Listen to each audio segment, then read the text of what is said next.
Hello everyone. तो भाई काफ़ी इंपॉर्टेंट वीडियो होने वाली है सभी CHSL एस्पिरेंट्स के लिए, क्योंकि आज की इस वीडियो में मैं एक बहुत इंपॉर्टेंट टॉपिक कवर करने वाला हूँ एंड डेट इज कैलेंडर। ठीक है, इससे हमारे एग्जाम में एक या दो क्वेश्चन बिल्कुल फिक्स हैं, आने ही आने हैं। ठीक है, तो काफ़ी इंपॉर्टेंट टॉपिक हो जाता है अपने आप में ये। और हमारे 12 नवंबर से एग्जाम भी स्टार्ट हैं, तो इसको थोरोली कवर करेंगे आज। इस वीडियो को देखने के बाद आई कैन अश्योर यू कि आपका कैलेंडर का एक भी क्वेश्चन नहीं छूटेगा। ठीक है, तो वीडियो को एंड तक देखना। अच्छी लगे तो भाई लाइक कर देना और अपने सभी दोस्तों के साथ शेयर कर देना जो भी CHSL की या किसी अदर SSC एग्जाम की प्रिपरेशन कर रहे हो। ठीक है, अच्छा शुरू करने से पहले मैं एक चीज बता देता हूँ। कैलेंडर में क्या होता है ना कि हमारे पास दो टाइप सबसे ज्यादा कॉमन है, मतलब 99% चांसेस हैं कि उसी से क्वेश्चन आएंगे। आपने वो देखे भी होंगे मॉक वगैरह देते हुए, है ना। वो ऐसे होते हैं कि मान लो मैं आपसे पूछ लूं कि भाई बताओ मुझे 22 अगस्त 1947 को कौन सा डे था। ठीक है, एक तो डायरेक्ट आपसे ही पूछ लेगा। सेकंड टाइप में क्या होता है, वो आपको कंडीशन दे देते हैं कि मान लो 22 अगस्त 1947 को मंडे हो, मतलब जरूरी नहीं है कि मंडे हो, बट वो कंडीशन दे देगा कि मान लो हो। ठीक है, तो 26 जनवरी 1948 को कौन सा डे होगा, तो ये वाला कंडीशन में आ जाता है ना। तो ये दोनों टाइप सबसे ज्यादा पूछे जाते हैं। ये दोनों टाइप हम इस वीडियो में कवर करेंगे। इसके लिए जो फॉर्मूला यूज होता है वो भी मैं बताऊंगा, है ना। अच्छा, और एक एक्स्ट्रा चीज भी मैं करवाऊंगा and that is repetition of calendar, कि कौन सा कैलेंडर कौन से ईयर में जाके रिपीट होगा, है ना। जैसे ये 1947 वाला कैलेंडर है, तो ये कौन से ईयर में जाके as it is calendar repeat हो जाएगा, ये भी मैं बताऊंगा इस वीडियो में। तो वीडियो को भाई एंड तक जरूर देखना। ठीक है, चलो शुरू करते हैं अब, है ना। तो सबसे पहले कुछ बेसिक्स जान लेते हैं। ठीक है, देखो हमारे पास ईयर जो होते हैं ना, वो दो टाइप के होते हैं, that is normal year and leap year. ठीक है, इन दोनों में डिफरेंस ज़्यादातर बच्चों को वैसे क्लियर होगा, बट एक बार मैं बता देता हूँ। इसमें क्या होता है, नॉर्मल ईयर में जो हमारे पास टोटल नंबर ऑफ डेज होते हैं वो 365 होते हैं। ठीक है, 365 डेज। और इसमें हमारे पास 366 डेज होते हैं। ऐसा क्यों होता है, क्योंकि इसमें जो फेब्रवरी होती है ना, वो 29 डेज की होती है। ठीक है, फेब्रवरी इसमें 29 डेज की होती है, इसमें 28 डेज की होती है। ठीक है, और लीप ईयर जो होता है ना, एवरी फोर्थ ईयर आता है हमारा, एवरी फोर्थ ईयर हमारा लीप ईयर आता है। ठीक है, ये चीज ध्यान रखोगे। अच्छा, अगर इसमें मैं 7 का डिवाइड कर दूं ना, तो आप देखोगे कि हमारे पास यहाँ पे 52 वीक्स एंड 1 एक्स्ट्रा डे निकल के आएगा। ठीक है, और इधर इधर कुछ नहीं है, 2 डेज एक्स्ट्रा निकल के आ जाएंगे, 52 वीक्स एंड 2 डेज। ठीक है, कोई दिक्कत नहीं यहाँ तक। अच्छा ठीक है, ये तो चलो ठीक है। अब अगर मैं आपसे पूछूं कि अगर मान लो मैं कोई भी एक ईयर लिख देता हूँ, ठीक है, जैसे सपोज कि मैंने यहाँ पे 2009 लिख दिया। ठीक है, तो कैसे बताओगे कि भाई ये लीप ईयर है या नहीं है। मान लो मैं यहाँ पे 2016 लिख दूँ, तो कैसे बताओगे कि भाई लीप ईयर है या नहीं है। तो इसका एक सिंपल सा लॉजिक है, वो मैं बताता हूँ कि क्या करो कि ये जो भी लास्ट में 2 डिजिट है ना, इसको 4 से डिवाइड कर दो, डिवाइडेड बाय 4। अगर ये 4 से पूरा पूरा डिवाइड हो जाता है तो ये लीप ईयर होगा, और नहीं होता है तो भाई लीप ईयर नहीं होगा। सिंपल। ये 2 से डिवाइड, ये 4 से डिवाइड है, ये 09 नहीं है, एक रिमाइंडर बचेगा क्योंकि, तो ये लीप ईयर नहीं होगा। यहाँ पे 16 पूरा डिवाइड है 4 से, हाँ बिल्कुल है भाई, तो 2016 लीप ईयर होगा। अगर मैं पूछूं 2020 लीप ईयर है, देखो 20 को 4 से डिवाइड करो, कट गया पूरा पूरा, तो यानी कि हाँ है, बिल्कुल है। अगर मैं पूछूं मान लो कि 2025 जो अभी चल रहा है, ये लीप ईयर है, भाई बिल्कुल भी नहीं है। 25 4 से डिवाइड करोगे, पूरा पूरा जाएगा ही नहीं। ठीक है, तो ये लीप ईयर नहीं होगा। तो आई होप ये क्लियर है कि कौन सा लीप ईयर है कौन सा नहीं है। अच्छा, इसमें एक और चीज आती है कि मान लो कुछ ना सेंचुरी लीप ईयर भी होते हैं, मतलब सेंचुरी ईयर मान लो जैसे मैं लिखूं कि 1900, ठीक है, या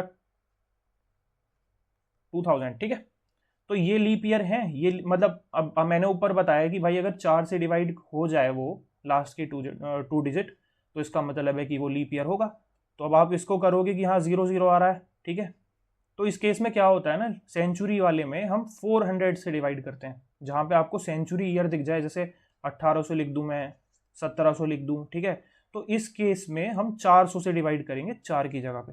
ठीक है, ऐसे केसेस में जहाँ पे इस तरीके से लिखा हो कि 2009 2017, है ना, उस केस में तो हम लास्ट की 2 डिजिट्स को 4 से डिवाइड कर देंगे, है ना। लेकिन इस वाले केस में हम क्या करेंगे, हम 400 से डिवाइड करके देखेंगे। अगर 400 से पूरा पूरा डिवाइड हो रहा है, तो डेट मीन्स कि वो हमारा लीप ईयर है, मतलब सेंचुरी लीप ईयर है। ठीक है, सेंचुरी लीप ईयर। ये वाला है नहीं है, तो ये नहीं होगा। ये वाला है, हाँ भाई बिल्कुल है, सेंचुरी लीप ईयर हो गया इसका मतलब ये, ठीक है। ये वाला नहीं है, ये वाला भी नहीं है। कौन कौन से होंगे सेंचुरी लीप ईयर? एक तो 1600 होगा, है ना, 1200 होगा, और 2400 होगा। अगला अगला सेंचुरी लीप ईयर हमारा ये होगा, ठीक है, 400 भी होगा। तो ये हमारे सेंचुरी लीप ईयर्स होते हैं, ठीक है। तो आपको मैंने अभी तक क्या बताया कि भाई नॉर्मल ईयर और लीप ईयर के बीच में क्या डिफरेंस है। सेकंड, मैंने ये बताया कि भाई लीप ईयर कैसे फाइंड आउट करना है, सेंचुरी लीप ईयर कैसे फाइंड आउट करना है, ये दोनों चीजें मैंने यहाँ पे क्लियर कर दी हैं, ठीक है। अब हम आगे बढ़ते हैं, जिस टाइप की मैं अभी पीछे बात कर रहा था कि भाई डे कैसे निकालेंगे, कि कौन सा दिन था 15 अगस्त 1947 को, कौन सा दिन था, ठीक है, उसकी बात करते हैं। उसके लिए ना हम एक बेसिक फॉर्मूला यूज करते हैं, ठीक है। तो फॉर्मूला बताता हूं मैं आपको। उस फॉर्मूले को भाई देखो रटना मत, है ना, उसको क्वेश्चंस के थ्रू अप्लाई करना मैं बता दूंगा। वैसे यहाँ लिख देता हूं मैं एक बार, कि मान लो फॉर एन एग्जांपल हमें बताना है कि भाई 15 अगस्त 1947 को कौन सा डे होगा, है ना, ये बताना है हमें। मंडे होगा, ट्यूसडे होगा, है ना, वेडनेसडे होगा, कौन सा होगा। तो इसके लिए एक सिंपल फॉर्मूला है कि हमें क्या लिखना है, यहाँ पे डेट लिखनी है, ठीक है। डेट कौन सी होगी, 15, ठीक है, प्लस हमें यहाँ पे ईयर लिखना है। ईयर कौन सा होगा, ये 47 वाला होगा, ठीक है। सेंचुरी वाले को भूल जाओ, बस ये 47 लिखना है, ठीक है, ईयर होगा। उसके बाद कितने लीप ईयर हैं भाई उसमें, ये भी बताना है। अभी वो बताऊंगा मैं कैसे निकालना है सब कुछ, उसकी टेंशन मत लो, बस पहले फॉर्मूला लिख रहा हूँ मैं, उसको देख लो एक बार, ठीक है। तो लीप ईयर कुछ नहीं है, 47 को 4 से डिवाइड कर देते हैं, वो आ जाता है, वो बताऊंगा अभी आगे, ठीक है। इसके बाद हमारे पास क्या होगा, मंथ कोड होगा, जो ये अगस्त दे रखा है ना। अच्छा, अभी मैं एक चीज और बताऊंगा आपको अगली स्लाइड में, कि मंथ्स के कोड हैं कुछ, वो याद करने पड़ेंगे, उसकी ट्रिक भी मैं बता दूंगा। तो उन कोड्स को याद करने के बाद आपको यहाँ पे वो कोड लिखना है। अगस्त का कोई कोड होगा ना पर्टिकुलर, तो वो यहाँ पे आपको लिखना पड़ेगा, ठीक है। तो यहाँ पे मंथ कोड हो गया। उसके बाद बस एक चीज और है, वो क्या है हमारे पास, सेंचुरी कोड। यहाँ पे सेंचुरी कोड, ठीक है। अब सेंचुरी कोड कैसे निकालना है वो भी मैं आगे बता दूंगा, ठीक है। इसको हमें डिवाइड करना है भाई 7 से, ठीक है। अब कुछ हमारे पास 7 से डिवाइड करने के बाद ना कुछ रिमाइंडर्स बचेंगे, या फिर पूरा डिवाइड भी हो सकता है, यानी कि 0 1 2 3 4 5 6 इस तरह से रिमाइंडर बचेंगे हमारे पास, है ना। तो उन रिमाइंडर के बेसिस पे हम बताएंगे कि भाई ये हमारा कौन सा डे है ना। वो भी मैं बताऊंगा कि कौन से रिमाइंडर के लिए कौन सा डे होगा, वो भी मैं आगे बता दूंगा। अभी बस यहाँ पे मैंने एक फॉर्मूला लिखा है, इसको आप देखो, ठीक है। अब इसमें क्या क्या चीजें हैं, इसमें भाई मैंने यहाँ पे मंथ कोड लिखा है, इसका क्या मतलब है ये अभी बताता हूँ, ठीक है। डेट पे मैं बता चुका हूँ क्या लिखना है, 15 लिखना है। ईयर पे मैं बता चुका हूँ ये 47 लिखना है, कोई दिक्कत नहीं है। लीप ईयर कैसे निकालना है, इस 47 को 4 से डिवाइड कर दो, लीप ईयर आ जाएंगे, ठीक है। यहाँ पे अगर 1900 लिखा होता ना तो लीप ईयर 0 लिखता मैं वहाँ पे, ठीक है। लीप ईयर में कुछ नहीं है, 47 को, या फिर मान लो अगर यहाँ पे 57 लिखा होता उसको 4 से डिवाइड कर देता मैं, तो 4 1 जा 4 1 7 4 4 जा 16, यानी कि 14 लीप ईयर हो, मतलब जो पूरा पूरा जा रहा हो, ठीक है। रिमाइंडर को भूल जाओ, यहाँ पे जो पूरा पूरा जा रहा हो ना, जितने जितने पूरे पूरे लीप ईयर हो रहे हो, तो यहाँ पे 14 आ जाता वो, ठीक है। अगला मंथ कोड अभी नेक्स्ट स्लाइड में वही बताऊंगा मैं, है ना। और एक सेंचुरी कोड ये भी बताऊंगा, और डिवाइड करने के बाद जो रिमाइंडर आता है उसके अकॉर्डिंग कौन सा डे है वो भी बताऊंगा, है ना। तो आगे चलते हैं। तो देखो ये हमारे मंथ कोड्स, है ना। तो अभी मैंने अब सबसे पहले स्टार्टिंग में ही बताया था कि भाई एक हमारे पास होता है नॉर्मल ईयर और एक होता है लीप ईयर। तो जो नॉर्मल ईयर के कोड चलते हैं ना भाई, वो इस तरह से चलते हैं, 144025036 ऊपर मैंने यहाँ पे मंथ्स लिख रखे हैं। अच्छा, एक बात सुनो मेरी, अभी ना कंफ्यूज मत होना। जो कोई अगर पहली बार ये टॉपिक पढ़ रहा हो, जो रिवीजन कर रहा है उसके लिए तो सब कुछ क्लियर होगा, है ना। लेकिन अगर कोई पहली बार ये टॉपिक पढ़ रहा है ना, तो थोड़ा सा टाइम दो। अभी मैं आगे एक दो क्वेश्चन कराऊंगा ना, ये चीजें जब अप्लाई करूंगा प्रैक्टिकली, तो आपके बहुत क्लियरिटी के साथ एकदम दिमाग में फिट हो जाएंगी चीजें। तो थोड़ा सा टाइम दो, ठीक है। देखो मैंने यहाँ पे नॉर्मल ईयर के कोड लिखे हुए हैं और नीचे लीप ईयर के कोड लिखे हुए हैं। यहाँ तक ये सिर्फ लीप ईयर के ना शुरू के 2 चेंज है, बाकी सारे एज इट इज सेम है। इसको मैंने कैसे याद कर रखा है कि भाई 144 025 036 146 इस तरह से मैंने याद कर रखा है इसको। और नीचे वाले में कुछ नहीं है, बस 034 और बाकी एज इट इज सेम पहले की तरह, ठीक है। 025 036 और 146, मतलब 3 के टुकड़ों में से तोड़ लो, ठीक है, कोई दिक्कत नहीं है। 144 025 036 और 146, और 034 025 036 और 146, ये हमारे कोड्स हो गए किसके, मंथ के, जो हमें किस में काम आएगा, जो हमने फॉर्मूला पीछे किया हुआ है उसमें, ठीक है। चलो तो नेक्स्ट स्लाइड में चलते हैं। अब देखो मैंने बताया था सेंचुरी कोड, अभी मैंने पीछे लिखा था 1947 लिखा था। अब 1947 में जो हमारे पास सेंचुरी ईयर है कौन सा है, 1900 है। मैंने वहां बोला था ना कि जो ईयर लिखना है वहां 47 लिखना है, सेंचुरी ईयर को उस जगह भूल जाना था, बट सेंचुरी ईयर का हमें कोड लिखना पड़ेगा वहां पे, ठीक है। तो सेंचुरी ईयर का कोड क्या होगा, ये 1900 को हमें डिवाइड करना है 400 से, ठीक है। तो जो भी रिमाइंडर आएगा ना, ठीक है, मान लो जैसे यहाँ पे हम डिवाइड करेंगे तो हमारे पास कितना रिमाइंडर आएगा, 300।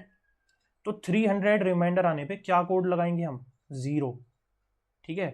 200 आने पे क्या लगाएंगे, 2, 100 आए फिर 4, और 400 आए तो 6, ठीक है। अब ये 300 आया था तो इस पे 0 लगाता मैं यहाँ पे। अच्छा, एक चीज और बताता हूँ, हमारे एग्जाम्स में ज्यादातर ना 1900 और 2000 की ही बात होती है, ठीक है। तो जब भी आपको 1900 दिखे तो हाँ 0 लिख देना सेंचुरी कोड की जगह पे, और 2000 दिखे तो भाई उसकी जगह पे पूरा पूरा डिवाइड होगा तो उसकी जगह हम 6 लिख देंगे, ठीक है। ये 400 रिमाइंडर नहीं होगा, मतलब पूरा पूरा ही कट गया एक तरह से, ये समझ लो, ठीक है। 0 ही बोल सकते हैं इसको, कि रिमाइंडर कुछ बचा ही नहीं, है ना। तो उस केस में क्या होगा भाई, यहाँ पे 6 आ जाएगा, ठीक है। तो यही दो ज़्यादा याद रखने पड़ते हैं। और 200 वाला तो इजी है कि भाई 200 2 यहाँ भी 2, ठीक है, और 1 का 4 याद कर लेना बस। ये हो गए सेंचुरी ईयर के कोड्स। अभी बाकी इन्हें आगे अप्लाई करके दिखाऊंगा मैं किस तरह से लिखने हैं ना, ठीक है। अब देखो यहाँ पे मैंने लिख रखा है रिमाइंडर एंड डेज। इसका क्या मतलब है, मैंने पीछे बताया था कि अगर हम किसी भी जो हमारा वो पूरा फॉर्मूले के बाद हम उसे 7 से डिवाइड करते हैं, 7 से डिवाइड करने के बाद कुछ रिमाइंडर बचेगा, तो हम कैसे बताएंगे कौन सा डे है। तो उस केस में क्या करते हैं कि मान लो अगर हमारे पास, अच्छा एक चीज़ यहाँ पे मैंने वो लिख रखी है, एक सेकेंड, देखो ये जो सैटरडे है ना, ये 7 मत लेना, इसको 0 लेना। मतलब वही बात है जैसे मैंने वहाँ 400 लिख रखा है ना, 400 या 0, मतलब पूरा पूरा चला जाए तो रिमाइंडर 0, एक तरीके से ये समझ लो, ठीक है। अगर हमारे पास भाई 1 रिमाइंडर बचे तो संडे है, 2 Monday, 3 Tuesday, 4 Wednesday, 5 Thursday, 6 Friday. मतलब हमें सैटरडे से शुरू करना है, ठीक है, 0 से लेके 6 तक जाना है। Saturday, Sunday, Monday, Tuesday, Wednesday, Thursday और फ्राइडे, ठीक है। 0 1 2 3 4 5 6, ठीक है, कोई दिक्कत नहीं है। 0 की जगह 7 बोल लो, 7 को 0 बोल लो, तुम्हारी मर्जी है, क्योंकि रिमाइंडर तो बचेगा ही नहीं ना कुछ, तो इसलिए यहाँ पे 0। ओके, ये हो गया। अब चलो आगे चलते हैं। अब मैं अप्लाई करना सिखाता हूँ तुम्हें, ठीक है। चलो तो शुरू करते हैं, ठीक है। तो सबसे पहला क्वेश्चन मैं आपके सामने लिख रहा हूँ। इसमें क्या करना है कि मान लो अभी जैसे हमने निकाला था ना, उसी का निकालते हैं। चलो सबसे पहले कि 15 अगस्त 1947 को भाई कौन सा डे होगा बताओ। तो अब कैसे लिखना है देखो, प्रैक्टिकली बताता हूँ तुम्हें, ठीक है। 15 लिखा सबसे पहले मैंने यहाँ पे, प्लस यहाँ 47 लिखेंगे, ईयर, सबसे पहले डेट आया फिर ईयर आया। उसके बाद इसमें कितने लीप ईयर होंगे भाई, 4 से डिवाइड करो 47 को, यहाँ पे मन मन में हो जाएगा, ये तो मैं यहाँ करके दिखा रहा हूँ, ठीक है। 4 1 जा 4 और 44 तक चला जाएगा, यानी कि 11 टाइम्स, यानी कि पूरा पूरा 11 टाइम्स जा रहा है, और 3 रिमाइंडर बच रहा है, उसको भूल जाओ, 11 लिख दो यहाँ पे, 11 लीप ईयर होंगे पूरे पूरे, ठीक है। प्लस अब हमें क्या लिखना है, अब हमें लिखना है मंथ का कोड। अब मंथ का कोड कैसे लिखवाया था मैंने, ये पहले ये देखो कि ये नॉर्मल ईयर है या लीप ईयर है। भाई ये तो नॉर्मल ईयर है, क्यों, क्योंकि ये 4 से डिवाइड नहीं हो रहा, ठीक है। तो नॉर्मल ईयर में कोड कैसे चल रहे थे भाई, 144 025, ठीक है, यानी कि जनवरी, फरवरी, मार्च, अप्रैल, मई, जून और जुलाई और अगस्त, यानी कि ये तीसरे स्लॉट में आ रहा है। समझ रहे हो मेरी बात क्या बोल रहा हूँ, ऐसे लिखा था ना मैंने, 144 025, ये दिमाग में ना सेट हो जाएंगे, जैसे टेबल्स वगैरह सेट हो जाते हैं ना, इस तरीके से सेट हो जाएंगे जब बार बार क्वेश्चन करोगे। 025 036, यानी कि जैन, फरवरी, मार्च, अप्रैल, मई, जून, जुलाई, अगस्त, यानी कि यहाँ पे 3 आ जाएगा, ठीक है, कोई दिक्कत नहीं है। नेक्स्ट, अब देखो सेंचुरी कोड, मैंने बोला था 1900 ज्यादातर हमसे पूछा जाता है, तो उस केस में हम यहाँ 0 लिख देंगे, कुछ सोचना ही नहीं, ठीक है। बस इतना करना है, इसको डिवाइडेड बाय 7 करना है। अब देखो ये कितना हो गया, 48 58, ठीक है, 58, और ये कितना हो गया 61 66 और 76। 76 को जब हम 7 से डिवाइड करेंगे तो हमारे पास कितना आएगा, 70, तो पूरा पूरा चला गया, बचा 6 रिमाइंडर, ठीक है, 6 रिमाइंडर बचा। अब 6 रिमाइंडर पे मैंने पीछे क्या बताया था ना पीछे, ये देखो 6 के हमारे पास क्या होगा, फ्राइडे होगा, ठीक है। तो हमारे पास क्या आंसर हो गया हमारा, फ्राइडे, यानी कि 15 अगस्त 1947 को हमारे पास भाई क्या था, फ्राइडे था। I hope this is clear. चलो तो एक एग्जांपल और देता हूं मैं तुम्हें, ठीक है, एक एग्जांपल और लिख देता हूं यहाँ पे, इसको रब कर देते हैं। चलो तो नेक्स्ट अगर मैं तुमसे क्वेश्चन पूछूं कि भाई बताओ मुझे कि 27 जनवरी 2021, ठीक है, कौन सा डे पड़ेगा इस दिन। तो पोज करके वीडियो एक बार सोल्व करने की कोशिश करो, वरना मैं करवाता हूं। देखो सबसे पहले हम डेट लिखेंगे 27, देन हम ईयर लिखेंगे 21, ठीक है। उसके बाद हम क्या लिखेंगे यहाँ पे, हम लिखेंगे कितने लीप ईयर है, तो 21 को डिवाइड करना है 4 से, 4 5 पूरा पूरा चला गया ना, तो 5 लीप ईयर हो जाएंगे। प्लस उसके बाद हम क्या लिखेंगे, मंथ कोड जनवरी, और देखो नॉर्मल ईयर है ये, लीप ईयर नहीं है, नॉर्मल ईयर में जनवरी का कोड क्या होगा, 1 होगा, सिंपल है ना, 144। अब देखो यहाँ पे हमें क्या लिखना है, मंथ कोड हो गया, अब बस सेंचुरी ईयर वाला कोड लिखना है, तो 2000 है, बोला था ना 6 लिख देंगे, ज़्यादातर यही पूछे जाते हैं, 1900 पे 0 लिख देना, ठीक है, और 2000 पे 6 लिख देना। उसका लॉजिक मैं दे चुका हूँ कि रिमाइंडर क्या बच रहा है ना, 400 से डिवाइड करने पर 2000 को कुछ नहीं बचेगा, यहाँ पे 0 बचेगा, तो 0 के केस में हम 6 लिख देते हैं, ठीक है। अब इसको हमें डिवाइड करना है 7 से। अभी देखो मैं स्लो कर रहा हूँ, वरना ये ज़्यादा नहीं, अंडर 1 मतलब 30-40 सेकंड में हो जाता है इसका क्वेश्चन, ठीक है। अब देखो ये कितना हो गया, ये हो गया 48, ये हो गया हमारा 6 यानी कि 54, ये हो गया हमारा कितना 60, तो 60 को डिवाइड करना है हमें 7 से, तो रिमाइंडर कितना बचेगा, 7 8 जा 56, यानी कि 4 रिमाइंडर बचा। और 4 पे क्या होगा, 4 पे होगा भाई वेडनेसडे, ठीक है। क्यों होगा, 0 पे सैटरडे, याद करो, 0 पे सैटरडे, 1 पे संडे, 2 पे मंडे, 3 पे ट्यूसडे और 4th पे वेडनेसडे, ठीक है। कोई दिक्कत यहाँ तक, I hope this is clear, ठीक है। अब हम आगे चलेंगे और हम बात करेंगे भाई कंडीशनल वाले सेंटेंसेस की, मतलब कंडीशनल वाले क्वेश्चंस की, सेंटेंसेस निकल रहा है, इंग्लिश ग्रामर की याद आ गई, चलो कोई नहीं, तो शुरू करते हैं। देखो इस केस में क्या होता है कि मान लो हमसे वो बोले, ये सबसे इंपॉर्टेंट है, मतलब ये समझ लो, ठीक है, कि मान लो 16th ऑफ अगस्त, ठीक है, 1945, 16th ऑफ अगस्त 1945 को हमारे पास अगर मंडे हो, देखो जरूरी नहीं है कि मंडे हो ही हो, ठीक है, ऐसा जरूरी नहीं है, तो उस केस में ये हमसे पूछेगा कि बता दो भाई फिर देन, इफ और देन वाली कंडीशन लगेगी यहाँ पे, ठीक है। देन 24 सितंबर 2000, चलो 71 ले लेते हैं, 71 को, ठीक है, कौन सा डे होगा ये हमें निकालना है। तो कैसे निकालेंगे, अब देखो सबसे पहले हम इस पे अप्लाई करते हैं अपना वाला फॉर्मूला, कैसे लिखेंगे, जल्दी जल्दी लिखते हैं, 16 लिख दिया, 45 लिख दिया, कितने लीप ईयर दिख रहे हैं तुम्हें, मुझे 11 दिख रहे हैं, 11 लिख देंगे, प्लस अगस्त है, अगस्त का हम पीछे लिख के आए हैं कोड, कितना लिख के आए भाई, 3 लिख के आए हैं सर, है ना। और फिर यहाँ पे देखो अब सेंचुरी वाला लिखना है, तो ये 1900 है, तो 0 लिख देंगे, बात खत्म हो गई, डिवाइडेड बाय 7, ठीक है। ये कितना हो गया, 46 और 56 और 56 और 62, 72 और 75, है ना। तो 75 को डिवाइड करेंगे किससे, 7 से, तो 7 10 जा 70, है ना, 75 डिवाइडेड बाय 7, 5 बचा रिमाइंडर। तो अब देखो इसका क्या मतलब हुआ, देखो यहाँ पे डायरेक्ट मत लिख देना कि भाई 5 का मतलब तो हमारा वो हो गया, क्या बोलते हैं, थर्सडे, ऐसा नहीं लिखना। इस हाँ वैसे तो होता है कि 5 का मतलब थर्सडे है, बट इसने क्या लिख रखा है कि मंडे हो, मान लो, मैंने बोला था ना जरूरी नहीं है कि उस दिन यही पड़े, वैसे तो उस दिन ये पड़ेगा जो इसके हिसाब से थर्सडे पड़ेगा, लेकिन इसने बोला कि मान लो अगर मंडे पड़े तो फिर इस डेट को क्या पड़ेगा। तो उस केस में कैसे करते हैं मैं बताता हूँ, देखो इसका कोड हमारे पास निकल के आ गया 5th, और 5th का मतलब इसने क्या दे रखा है, 5th का मतलब है मंडे, हमारे हिसाब से तो थर्सडे था, ठीक है।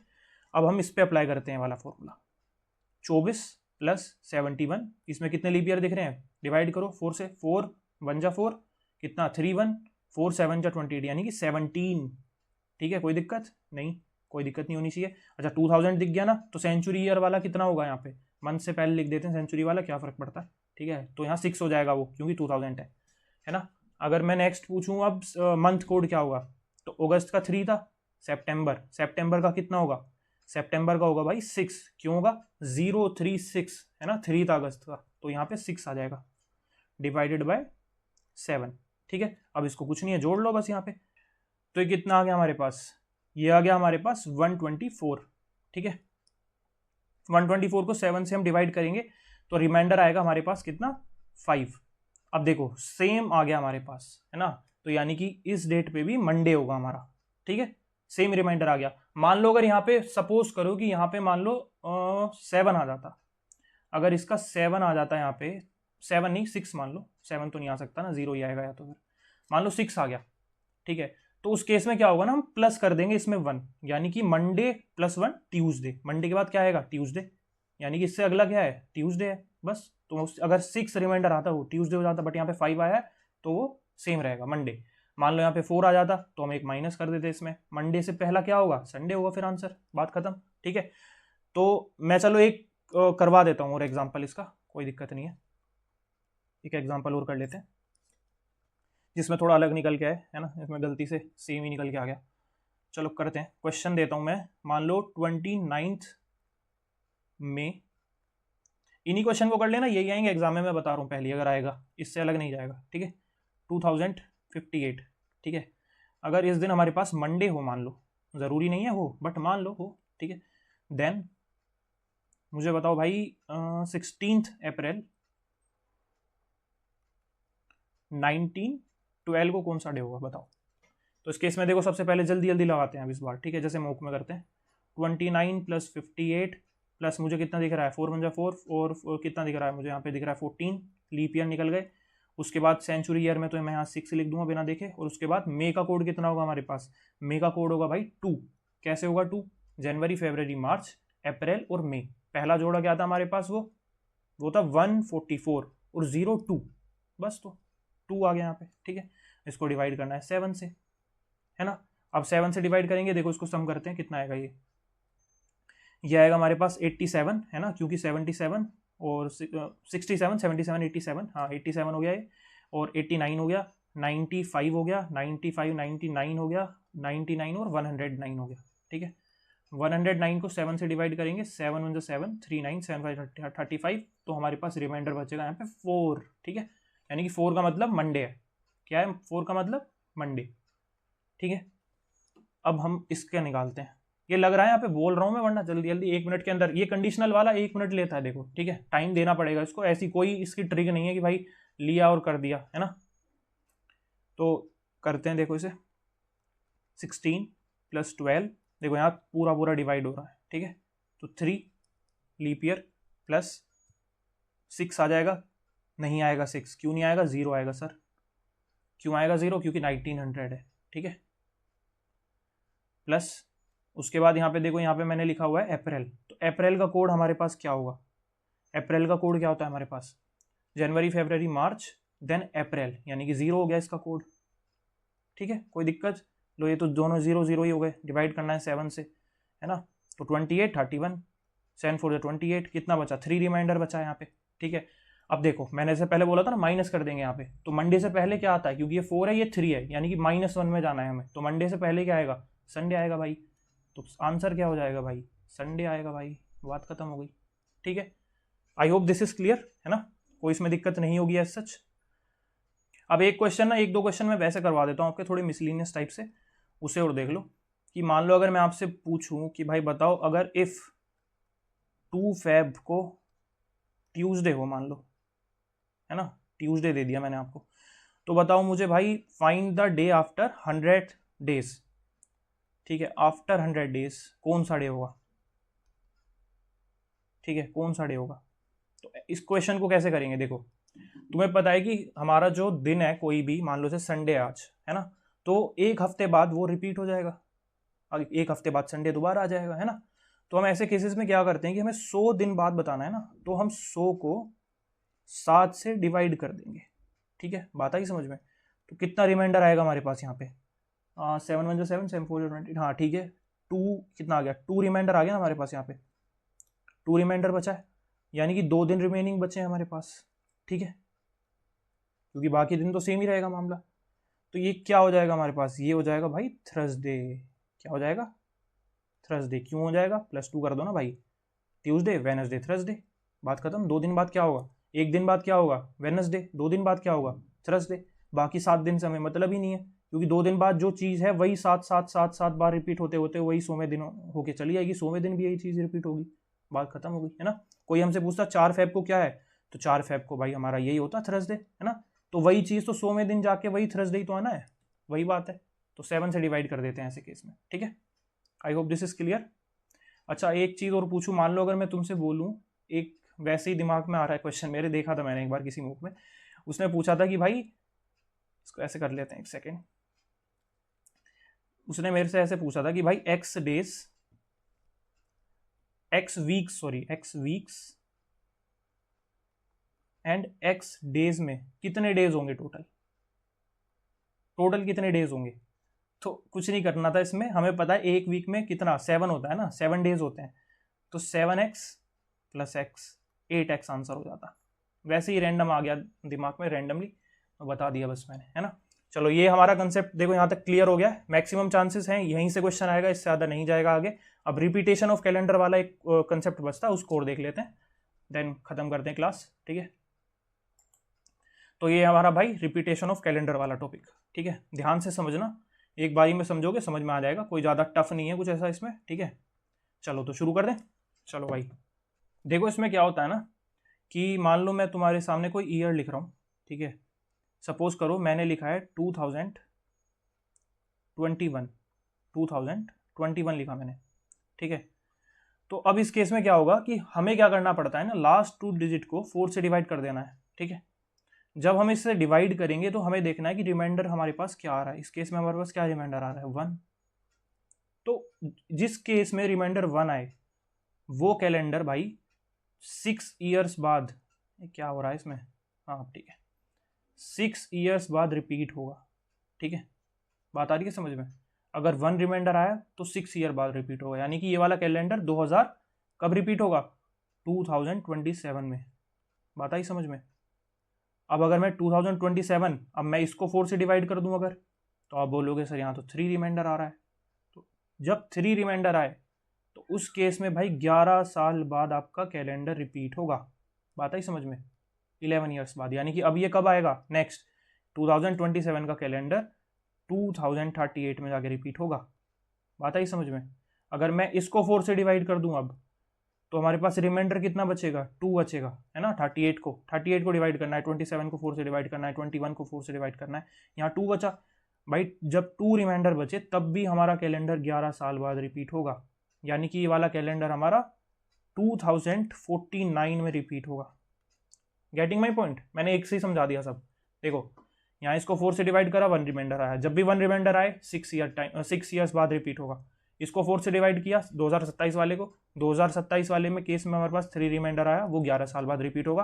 फिर 2038 में रिपीट होगा, मतलब 38 वाले को 4 से डिवाइड करा तो 2 रिमाइंडर बचा, 2 रिमाइंडर आया, इसका मतलब 11 साल बाद रिपीट होगा। ये भी दोनों केसेस में 11 साल बाद रिपीट होता है, ठीक है। तो ये 2049 में रिपीट होगा, ठीक है। अब आप सोच रहे होंगे कि भाई अगर डिवाइड पूरा हो जाए, है ना, यानी कि कोई रिमाइंडर बचेगी ना, तो उस केस में क्या होगा, उस केस में वो लीप ईयर बन जाएगा मतलब। और लीप ईयर का कैलेंडर 28 साल बाद रिपीट होता है। कितने साल बाद, 0 रिमाइंडर में, है ना, 28 साल बाद रिपीट होगा, ठीक है। बात आ गई समझ में। जैसे मैं आपसे बोलूं कि 2024 का कैलेंडर कब रिपीट होगा, तो कब होगा, 28 जोड़ दो इसमें, बात खत्म। 12 कह रही है 52, 2052 में रिपीट होगा। तो जो पिछला साल हमारा गया है वो 2052 में दोबारा ऐसे एज इट इज रिपीट हो जाएगा, बात खत्म, ठीक है। तो लीप ईयर के केसेस में ऐसे चलता है। Got it. अच्छा अब यहाँ पे ना एक और चीज़ है, वो और बता देता हूँ मैं। जैसे मैंने आपको बताया था ना कि हमारे पास कुछ सेंचुरी ईयर होते हैं और कुछ सेंचुरी ईयर ऐसे होते हैं जो लीप ईयर होते हैं, है ना, उन्हें हम सेंचुरी लीप ईयर बोल देते हैं, ठीक है। कौन से होते हैं वो, जैसे 1200 हो गया, है ना, 1600 हो गया। लेकिन काफ़ी सारे ऐसे भी तो होते हैं ना जो सेंचुरी लीप ईयर नहीं होते, बहुत सारे हैं ऐसे। तो 1500 ले लो, 1300 ले लो, है ना, 1900 ले लो, इवन 2100 ले लो, कुछ भी ले लो, ठीक है। तो ध्यान रखना जो ऐसे सेंचुरी ईयर जो लीप ईयर नहीं होते वो 6 साल बाद रिपीट होते हैं, ठीक है। समझ में आया, वो 6 साल बाद रिपीट होंगे, ओके। तो यही था भाई, हमारा पूरा टॉपिक खत्म हो गया, है ना। तो थैंक यू फॉर वॉचिंग। कैसी लगी वीडियो, अपना फीडबैक जरूर शेयर करना, कैसा लगा कंटेंट, ठीक है। और अच्छी लगी हो तो भाई लाइक ज़रूर करना, और जैसा मैंने बोला था कि शेयर कर देना अपने उन दोस्तों के साथ जो भी CHSL की प्रिपरेशन कर रहे हो, ठीक है। Thank you again and all the best for your upcoming exams. कुछ भी क्वेरी हो, कुछ भी डाउट हो, you can ask in the comment section, मैं रिप्लाई कर दूंगा, ठीक है। All the best.